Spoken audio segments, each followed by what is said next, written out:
یہ شاید پہلی دفعہ ہو جبکہ ایران نے کھل کے اس کو بتایا ہے. تو دنیا مزید تکلیف میں آنے والی ہے. اسی پہ ہم بات کرتے ہیں.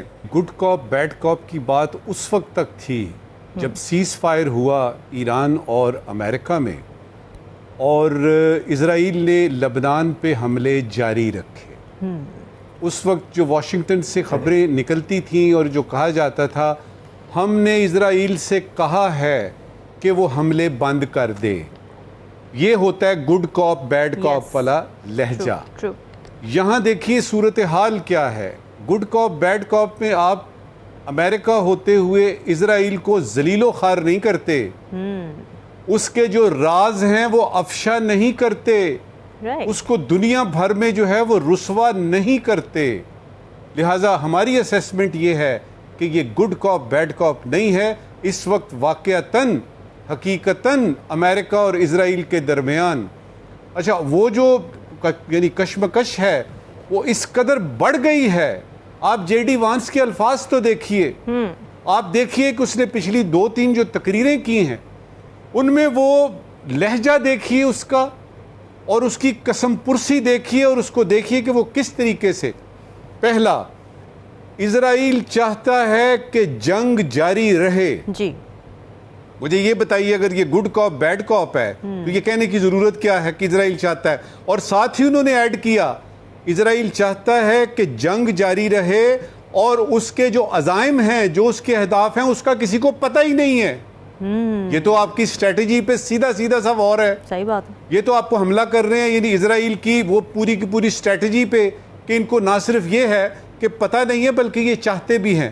اس سے آگے جو سٹیٹمنٹ ہے نا اس سے کھل کے پتہ لگتا ہے کہ یہ گڈ کاپ بیڈ کاپ نہیں ہے. یہ ایکچولی ایسا ہو رہا ہے. سنیے بتائیے.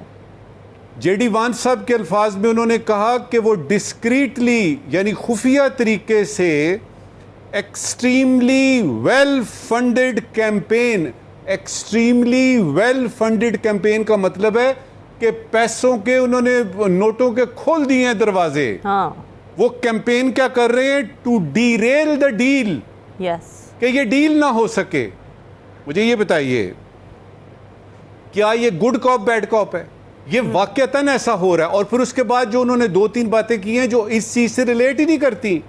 مثال کے طور پہ انہوں نے بڑے واضح الفاظ میں بتایا ہے کہ ڈیل ہونا امریکہ کے حق میں ہے.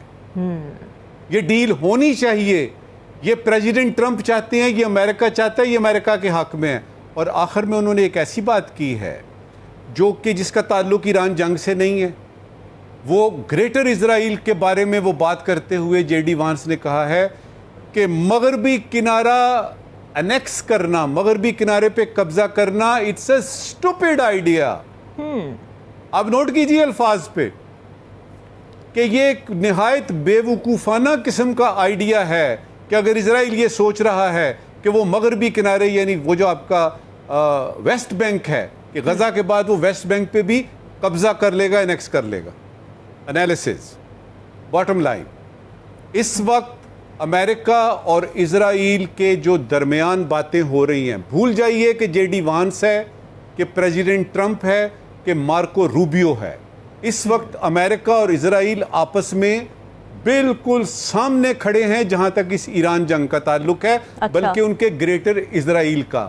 لہٰذا گڈ کاپ بیڈ کاپ یہ بالکل نہیں ہے, اور وہ حد پار ہو چکی ہے جب آپ اسرائیل کا ساتھ دیتے ہوئے اوپر سے کہتے ہیں جی اسرائیل کو یہ نہیں کرنا چاہیے اور وہ نہیں کرنا چاہیے.